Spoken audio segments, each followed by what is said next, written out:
Janet and I have been married for 12 years, and we've been together since we were 10. College didn't appeal to me, so right after high school, I started working at Desmond Engineering as a draftsman at the bottom rung. A year after we got married, Janet and I welcomed twin girls, Bethany and Brittany, making us incredibly proud parents. The initial years were tough, but by being careful with our spending, we managed to get by.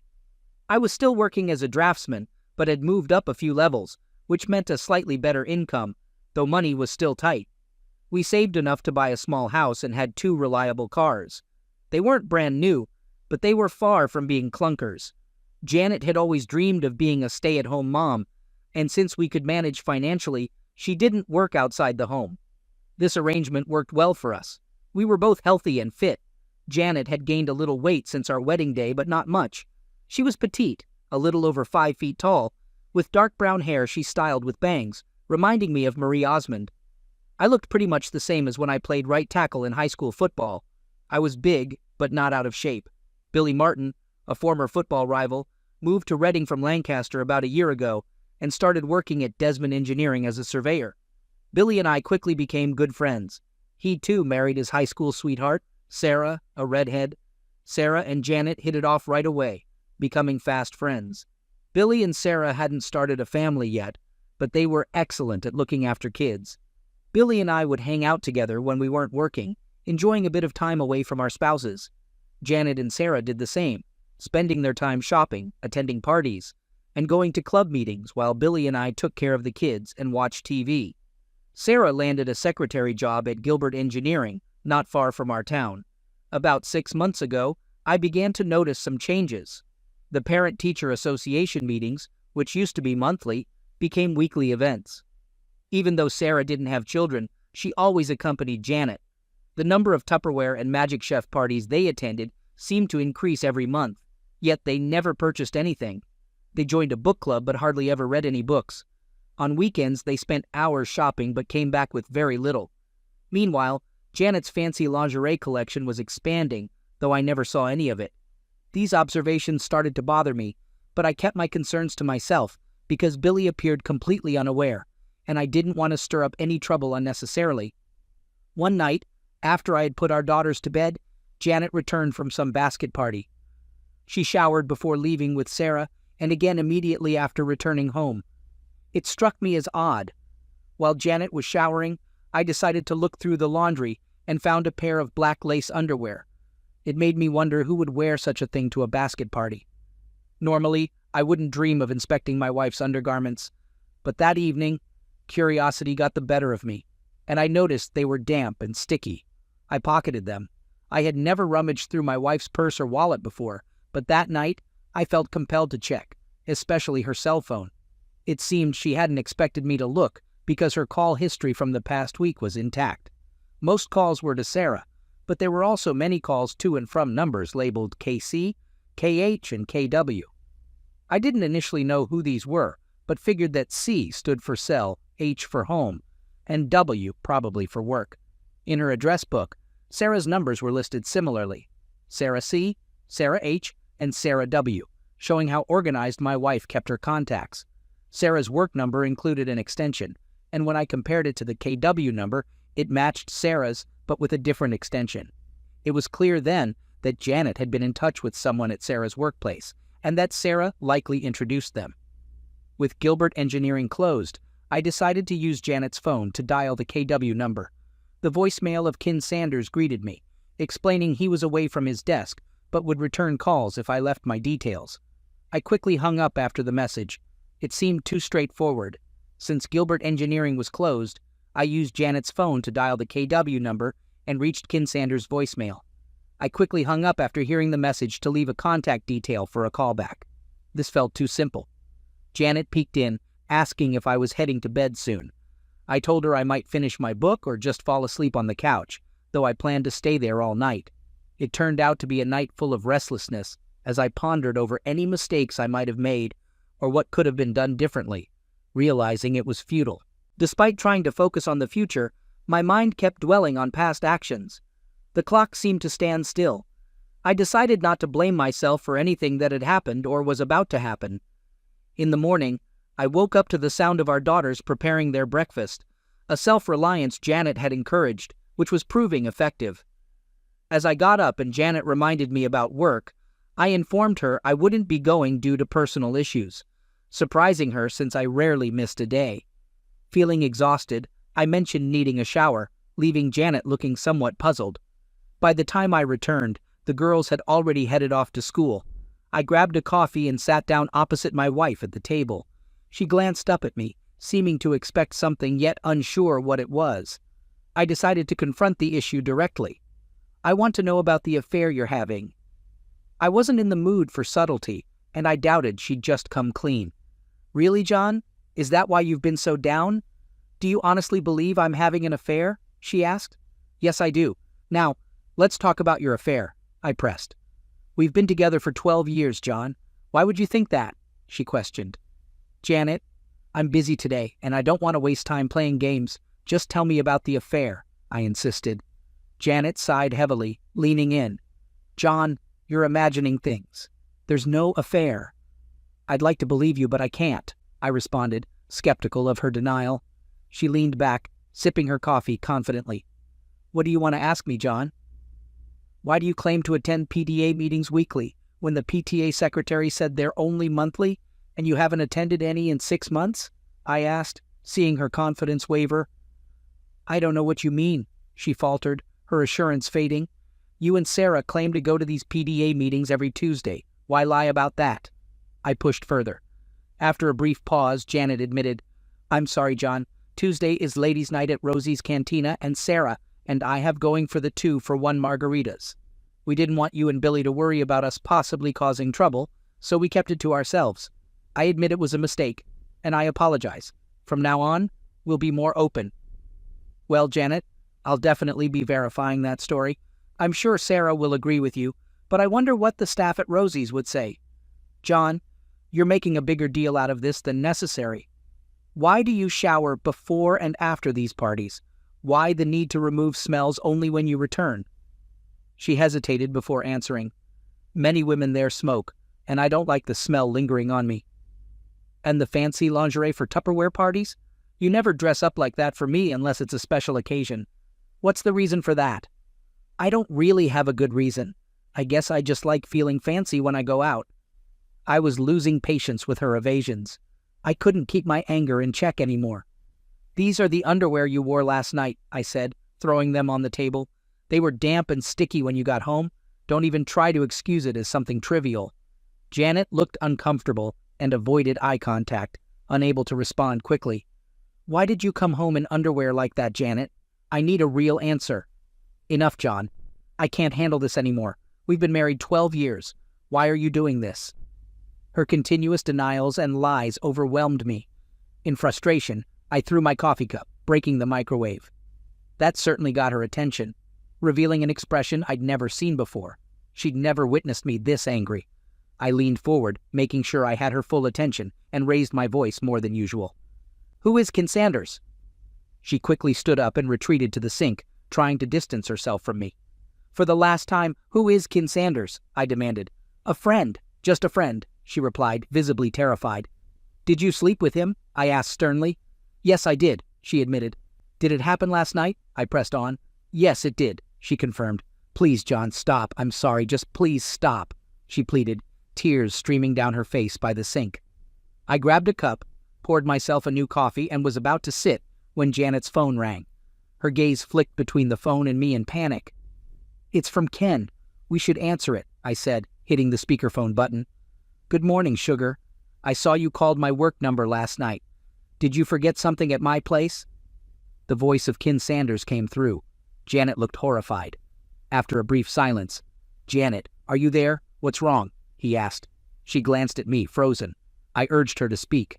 Ken, my husband knows. He's listening on speaker, she managed to say. Ken didn't respond or hang up. Feeling it was my turn, I addressed Ken casually, hinting at a visit later and suggesting he might want to be prepared for emergencies.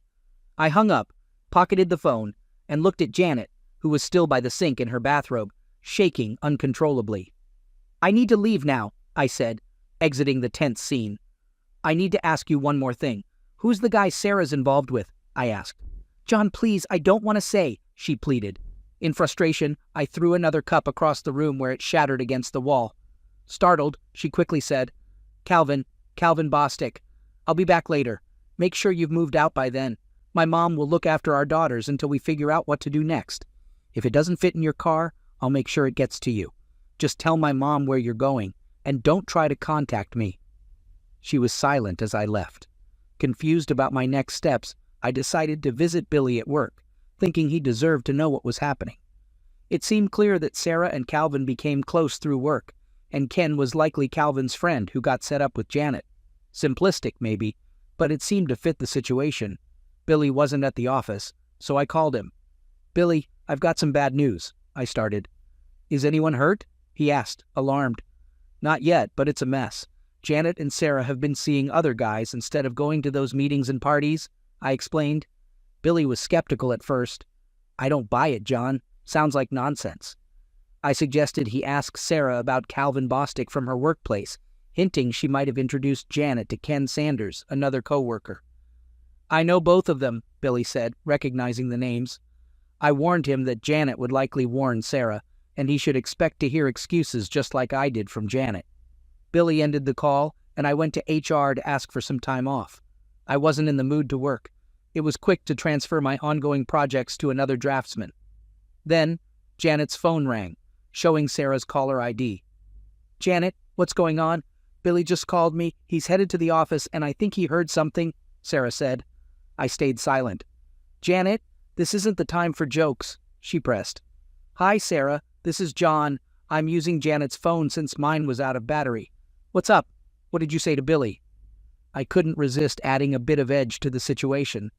"Oh, John, sorry. I thought this was Janet. I'll try her at home," Sarah said, flustered. "Don't bother. She's busy packing up her things. No time to talk," I informed her. "Packing? What do you mean?" Sarah asked, confused. "She's moving back with her parents for a bit," I explained. The silence on her end was telling. I suggested, "Maybe you should warn Calvin that Billy knows and is on his way. He might appreciate a heads up." "Oh no, this is really happening," Sarah panicked before abruptly hanging up. I couldn't believe her nerve. Canceling our only credit card was straightforward, and changing the PIN for our ATM debit card took just a few minutes. However, I was unsure what to do about our joint checking account. So I decided to leave it alone for the moment, since I needed access to the account to pay for utilities and other bills. I just hoped Janet hadn't taken any checks with her. My cell phone rang, but this time it was my own. Billy had confronted Calvin Bostic at Gilbert Engineering and caught him in the parking lot. Calvin ended up in jail, and Billy wanted me to call his brother in Lancaster to bail him out. After making the call, there wasn't much more I could do for Billy, so I grabbed lunch at Taco Bell. Later, I visited my parents and filled them in on everything. My mom agreed to help with the girls, staying at my house during the week and having the twins over on weekends. Next, I decided to pay a visit to Ken Sanders. The drafting team at Gilbert was eager to share the morning's drama. From their vantage point, they had witnessed Billy tackling Calvin before he could get to his BMW, then pinning him against a car and hitting him. Security struggled to intervene and eventually used a taser on Billy. Both Billy and Calvin ended up in the custody of the authorities, with Calvin needing medical attention. I learned where Ken Sanders' cubicle was, but it was empty. He had apparently quit that morning. Sarah's desk seemed untouched, suggesting she still worked there. Shortly after, I had Ken's home address and was on my way there. I found a small ranch-style house with a white Lexus parked outside, its trunk and doors open. As I approached, Ken came out with a load of clothes, but dropped everything and ran back inside upon seeing me. I chased after him, but tripped over the clothes, only to see him escaping out the back. I couldn't help but laugh at his panicked reaction. I decided not to worry about the checking account right then, since I needed it to pay the bills anyway. I just hoped Janet hadn't taken any checks with her. My cell phone rang, and this time it was a call for me. Billy had confronted Calvin Bostic at Gilbert Engineering and ended up getting him arrested in the parking lot. He asked me to contact Calvin's brother in Lancaster to bail him out. After making the call, there wasn't much else I could do to help Billy, so I grabbed lunch at Taco Bell. Later, I visited my parents and filled them in on everything. My mom agreed to help with the girls during this transition. She'd stay at my place during the week, and the twins would spend weekends with them. Next, I wanted to check on Kin Sanders. The drafting team at Gilbert had a clear view of the parking lot and had watched Billy's confrontation with Calvin. They told me Billy had physically subdued Calvin until security intervened with a taser. They also mentioned that Kin Sanders had quit unexpectedly that morning, and Sarah was absent from her desk, but still employed there. I managed to get Kin's home address and headed over. His house looked rented and was about to be vacated. I hoped to talk to Kin but didn't intend to chase him. Inside, I found his cell phone, passport, and personal documents on a desk, along with a laptop on the dining table. I took these items and left, avoiding any actions that could be seen as criminal, though I couldn't resist deflating one of his car tires for a bit of mischief. I stopped by the jail to see Billy, but he was busy with legal matters, so I just greeted him and left. At home, my mom was already making dinner. I brought Ken's belongings to my den, but was interrupted by my daughters returning from school. Before I could explain the situation, Bethany asked about their grandma's presence and where their mom was. I had to simplify the situation, telling them their mom and I were taking a break from each other. She's going to stay with her grandparents for a bit. Brittany broke into a grin, while Beth just sighed heavily. I knew it! I was right! Brittany was clearly proud of her prediction, and Beth looked annoyed. What's the joke here? I asked, puzzled. Brittany was eager to share. Beth and I had a bet. I guessed that Mom was being unfaithful, and Beth thought that was impossible. Looks like I won. I never specifically mentioned Mom cheating, I clarified. Dad, we're not naive. Please don't treat us like we are. It's obvious what's happening, Brittany interjected, with Beth agreeing that their mom was indeed cheating. How did you guys know? I was taken aback. Dad, you're a bit too trusting. It's kind of obvious, Brittany said, putting her arm around me in an attempt to comfort me, which felt strange coming from a 12-year-old. One time, Mom and Sarah said they were going on an adults-only shopping trip and wouldn't let us come. Later, some kids at school claimed they saw her with another man, and they even had a photo to prove it, Brittany explained. Why didn't you tell me sooner? I asked, shocked. They both just shrugged. Then, a few weeks later, Tracy Mercer's parents saw Mom, Sarah, and some men at a restaurant. They told Tracy, Brittany added. I was speechless, just in time for dinner to be called. We didn't talk about the issue during the meal, and I excused myself early. Thankfully, the twins didn't bring it up again that night, giving me a much-needed break from the topic. As I began to explore Kin's laptop, his cell phone received a text message. It read, DK's free, sorry for the mess. Love, Janet. I'm not great at texting, but this message was clear to me. It came from Sarah's phone, indicating that Sarah and Janet were together. I replied with, TJ, thanks, John, letting her know I had Kin's phone. I spent a few hours going through Kin's computer, finding no emails between Janet and Kin, but some intriguing ones between Kin and his old friends in Lancaster. What I discovered shocked me. Despite being with Janet nearly her entire life, it felt like she had grown closer to Kin in just a year than to me in nearly 2 decades. At one point, while changing the printer cartridge, I realized I was crying, something unusual for me. Janet's betrayal had cut deep, adding insult to injury. I printed out several emails and photos, limited by the amount of special paper I had. The images were all decent, nothing inappropriate. Then, Beth peeked in and asked to call her mom. I couldn't deny her request. While my mom was with Beth and Britt as they talked to Janet, she ended up hearing the entire conversation. She wasn't trying to listen in on purpose, but the twins weren't exactly being secretive. My mom later told me that the girls were pretty straightforward with Janet, holding her responsible for all the issues. Their talk was brief, under 5 minutes.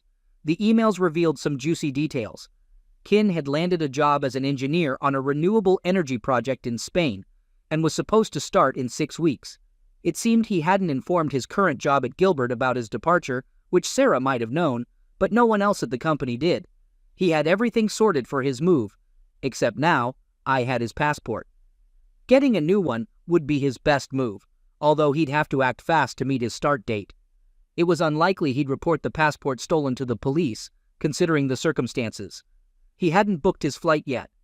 One email to a friend shed light on a lot. Janet was planning to divorce me once she moved to Spain with Kin. She figured I wouldn't let her take the twins abroad, and planned to have me declared an unfit father to prevent me from having visitation or custody. Ken wrote the email, so it was his word, but I wished I had something directly from Janet. I printed several copies of this email for safekeeping. Mom dozed off while watching late-night TV, so I suggested she head to bed. The girls were already asleep. I ended up crashing on the couch, surrounded by empty beer bottles. The next morning, the aroma of fresh coffee and bacon woke me up. My mom always made a great breakfast. The girls were nearly done with their cereal when I joined them at the table, bracing myself for their playful teasing before I could even think about addressing the situation with my soon-to-be ex-wife. Before the girls left for the bus, I gently explained that their mom might try to push me out of their lives by labeling me as an unfit parent, aiming to keep them all to herself. I reassured them I was open to shared custody because their happiness mattered most, but I wouldn't give up my right to be a part of their lives. I didn't want them to feel torn, but it was important they knew the truth. I urged them to stay sharp and ignore any falsehoods. Dad, we're more perceptive than you think. Don't stress. We love Mom, but we won't let her harm you or us, they assured me, with Brittany grinning and Beth giving a supportive thumbs up as they departed. My mom refilled my coffee and joined me with her own, comforting me that I had everyone's support. After getting ready and dressing a bit nicer than usual, I felt strange carrying 3 cell phones, reminding myself to buy a charger for Ken's phone. I'd rather be over-prepared. At the family services office, I felt awkward when called by a caseworker I recognized from high school, Jody Mitchell, once a goth girl known for her distinct style. Despite our different high school circles where goths were often isolated, Jody looked quite ordinary now, though I still remembered her for her pink hair streak, black lipstick, and heavy makeup. Goths back then were often misunderstood, leaving us guessing about their true interests. Regarding Jody, it was likely none of those wild rumors were true, but back then, we tended to believe the most sensational stories. The nameplate on her desk read, J. Mitchell, leading me to think she hadn't married. It made sense 12 years ago, but looking at her now, she seemed different. John, how can I help you? Jody's question snapped me out of my thoughts, causing me to stutter a bit. You look great, Jody, I managed to say, which made her laugh at my clumsiness. Do you mean compared to my goth days? She asked, making me feel even more awkward. Sort of, but I didn't mean it in a bad way, I tried to clarify. Jody reassured me, explaining that by mid-college, she realized she didn't need to hide behind a goth facade and had been living as her true self for nearly a decade. I apologized for sounding condescending, admitting I often say the wrong thing. Jody brushed it off, eager to get to the reason for my visit. I asked if she had any files on me, to which she quickly checked and confirmed there were none under my or Janet's name, joking that it seemed we were feeding our kids and not harming them. Confirming we had twin daughters, Bethany and Brittany, age 12, I finally explained my situation. My wife planned to leave me and take our daughters. Jody wasn't surprised, noting that such situations were common in her line of work. Does she need a real reason to accuse me of something like that? I asked, noting that usually a mom would bring some proof or documentation to support her claim. Jody confirmed there was nothing in their records against me at the moment. So, how can I be sure you're not just setting me up? Maybe she hasn't reported anything yet, but is gathering evidence like medical records or police reports, I pondered, worried that the absence of records didn't prove my innocence. It sounds like you're saying I'm trapped no matter what, I concluded. Jody reassured me that wasn't necessarily the case and asked why I thought my wife would take such actions. Reluctantly, I showed Jody an email from Ken that I had printed out, admitting I'd taken it from a computer without permission, understanding it couldn't legally be used, but still showed some evidence of their plans. I mentioned the term conspiracy, without knowing its exact legal meaning, expressing my confusion and fear about protecting myself and my daughters without the means to hire a lawyer. Jody leaned back, contemplating, then asked if I could return the next morning, wanting to keep the email copy. I agreed and left, feeling a bit of kinship as we exchanged smiles, seeing Jody in a new light beyond her goth past. Faced with the possibility of divorce and uncertain finances, I randomly chose a lawyer from the phone book, paid up front in cash for a complete service package, not wanting to leave anything to chance. I instructed my lawyer to handle the divorce as quickly and simply as possible, letting Janet have the house since its value had dropped below what we owed on it. My main demand was at least joint custody of our daughters, aiming for full custody if possible. I agreed to pay child support, but refused to provide alimony. While heading to lunch, Billy called needing a place to stay, and I immediately offered my support. We met at Taco Bell for lunch, where he greeted me with an unusual grin. Curious, I asked what was going on. He shared that a hospital employee had updated him about Calvin.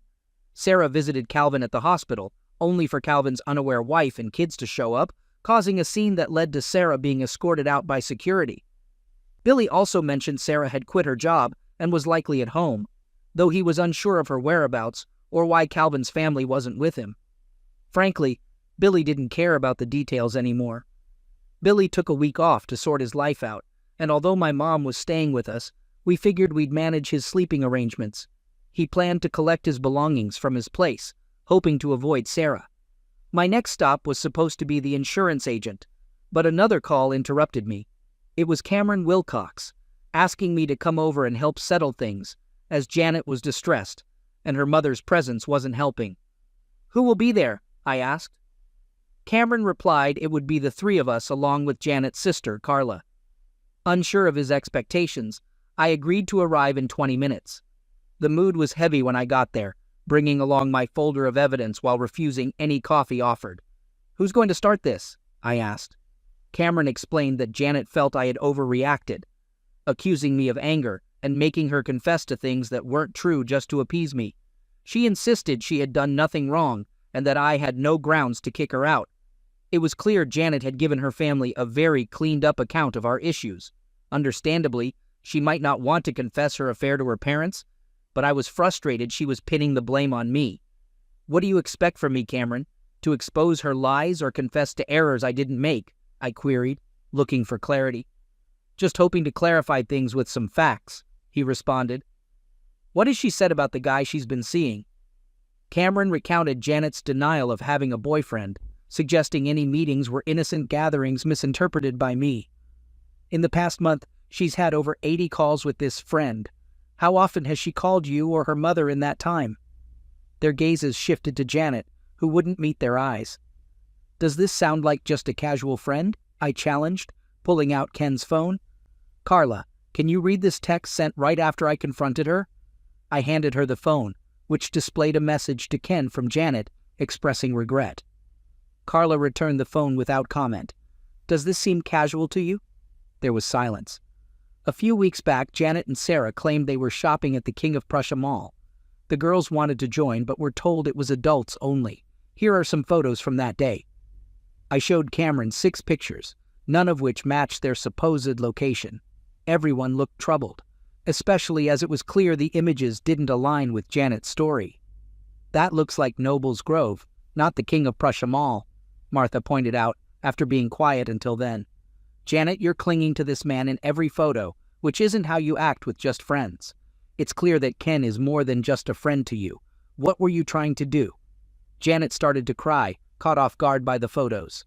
I showed a few more pictures, some taken at Olive Garden and one at Red Lobster, all appropriate but clearly intimate. Cameron, visibly disappointed by the deceit, apologized for having to bring me into this situation. As I was leaving, Janet exited the room in tears.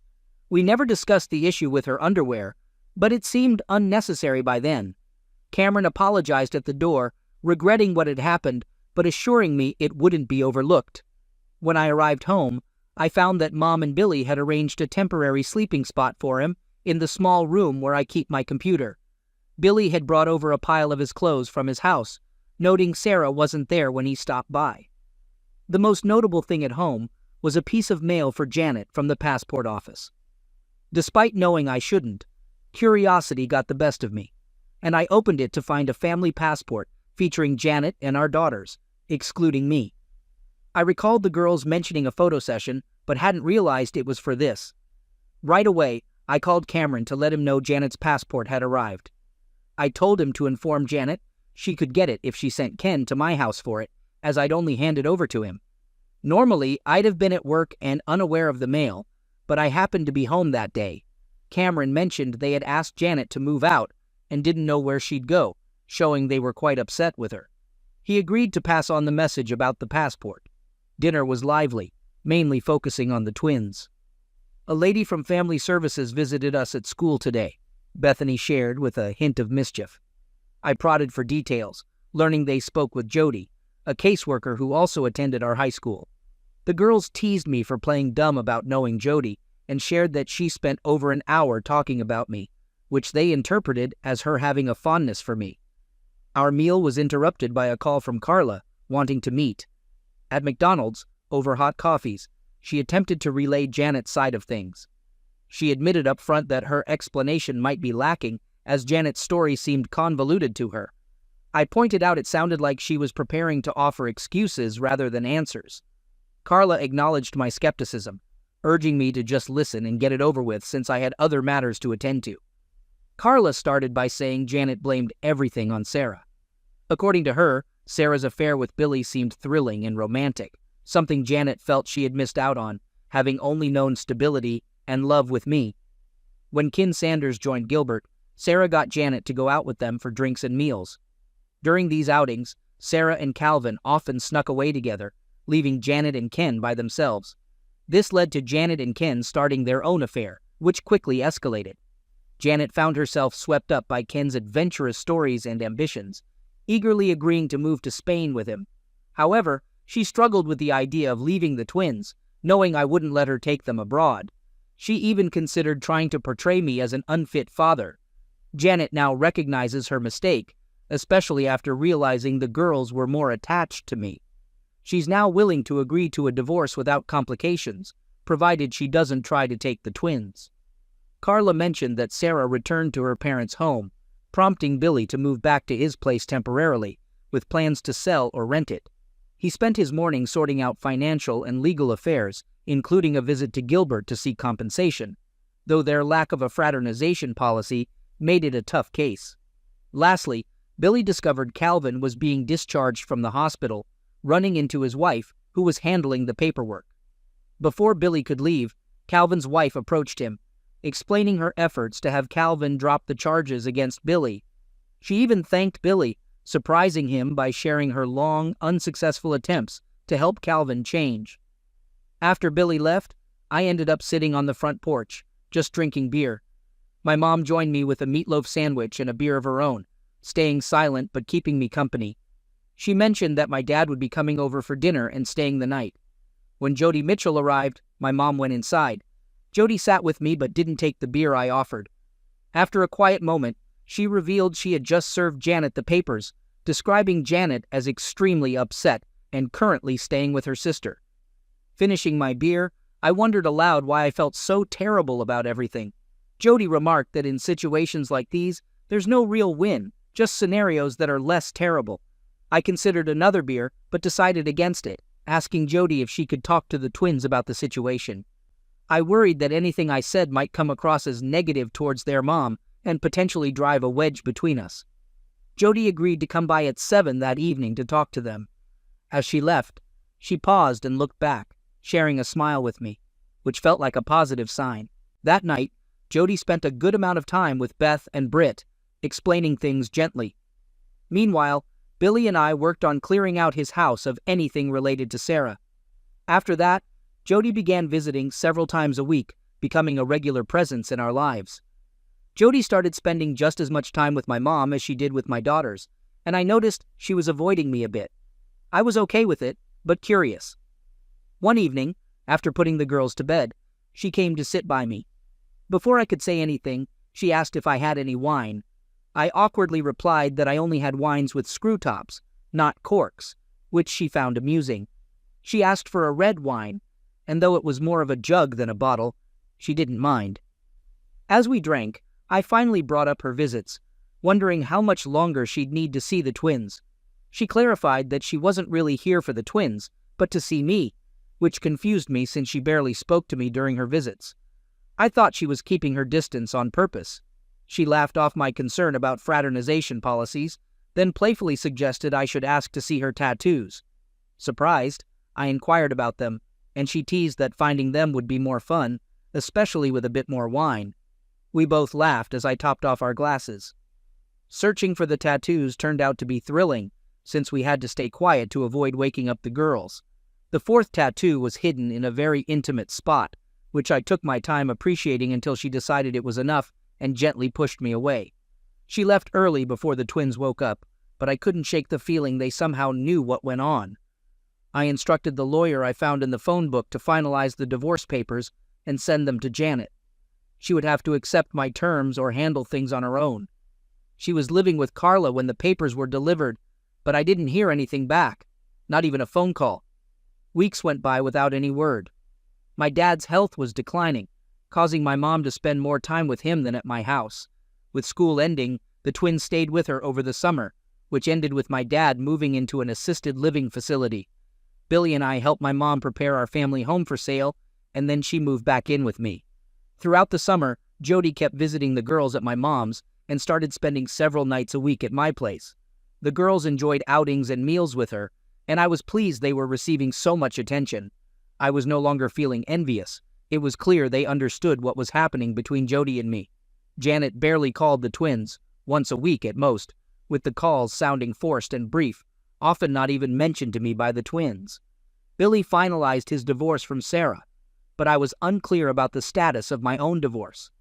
Billy was looking to start a surveying business and wanted me as a partner, but I was short on funds until my mom stepped in to help.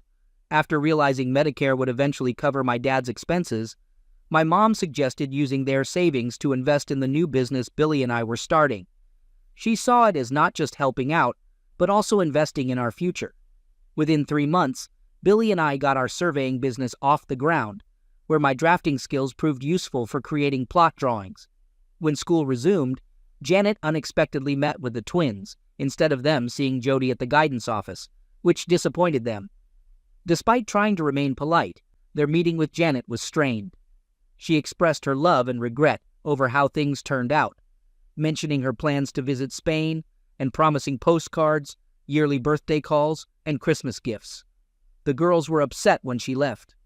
Janet didn't inform me about her departure, but her parents visited the following week to apologize for her actions without making excuses.